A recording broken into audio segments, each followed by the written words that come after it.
నా ప్రభు అయిన యేసుక్రీస్తు నామములో మీ అందరికీ వందనాలు. అందరు బాగున్నారా? మనము అన్యాగ్ని అనే బుక్ గురించి తెలుసుకుందాం. ఇది ఎందుకు మనకి ప్రాముఖ్యమైందో కూడా మనం గ్రహిద్దాం, తెలుసుకుందాం. దానికి ముందు మన బీబీఎం ఛానల్ను సబ్స్క్రైబ్ చేయండి. ఇలాంటి వీడియోస్ ఇంకా చాలా మీరు చూడగలరు. మాకు కూడా ఇంకా చేయాలన్న ఆలోచన కలుగుతుంది. ఆలోచించండి, సబ్స్క్రైబ్ చేసి లైక్ షేర్ చేయండి. నకిలీ ఆరాధనతో పరిశుద్ధాత్మను అవమానపరిస్తే అపాయం. ఈ మాట ఇక్కడ ఎందుకు రాయబడిందంటే, మనం లేవియాకాండము 10వ అధ్యాయంలో చూస్తాం. నాదాబు అబీహులు వాళ్ళు వేరొక అగ్ని తెచ్చి ధూపం వేసినప్పుడు వాళ్ళు చనిపోతారు. అదేవిధంగా దేవుణ్ణి ఆరాధించే విషయంలో మనము సరైన విధానంలో మనం ఆరాధించగలగాలి. మన ఇష్టానుసారంగా మన సొంత స్వలాభాల కోసం మనం ఆరాధించేవారిగా ఉండకూడదు. ఇక్కడ సబ్ పాయింట్లు చూస్తున్నారు.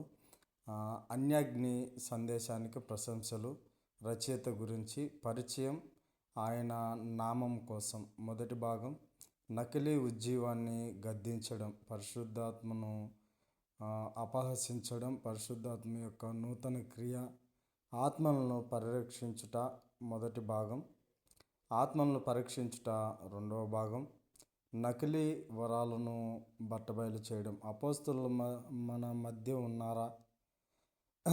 అబద్ధ ప్రవక్తలు, మూఢత్వం, వక్రీకరించబడిన భాషలు, నకిలీ స్వస్థతలు, అబద్ధ వాగ్దానాలు, పరిశుద్ధాత్మ నిజ కార్యాన్ని తిరిగి కనుగొనుట, పరిశుద్ధాత్ముడు రక్షణ, పరిశుద్ధాత్ముడు పరిశుద్ధత, పరిశుద్ధాత్ముడు లేఖనాలు, నా కంటిన్యూషన్, స్నేహితులకు బహిరంగ లేఖ.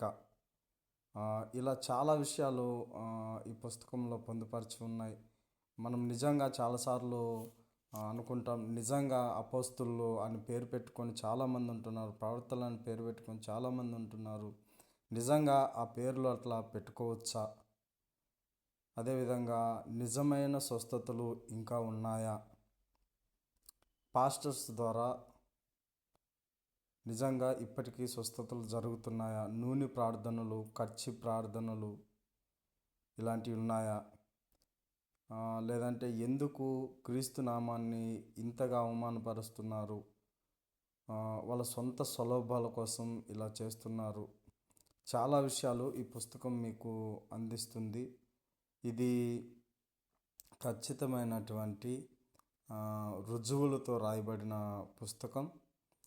దీన్ని చదివితే మీకు నిజంగా దేవుణ్ణి ఎలా ఆరాధించాలి, స్వస్థతల గురించి, అదేవిధంగా అపోస్తలులు ప్రవక్తలను పేరు పెట్టుకునే దాని గురించి, స్త్రీలు సంఘంలో పాస్టర్గా అంటే బోధించవచ్చా అన్న చాలా విషయాలు కూడా మీకు అర్థమవుతాయి. దయచేసి ఈ పుస్తకం కావాలనుకున్న వాళ్ళు మీరు కామెంట్ చేయండి, మేము మీకు పంపిస్తాం.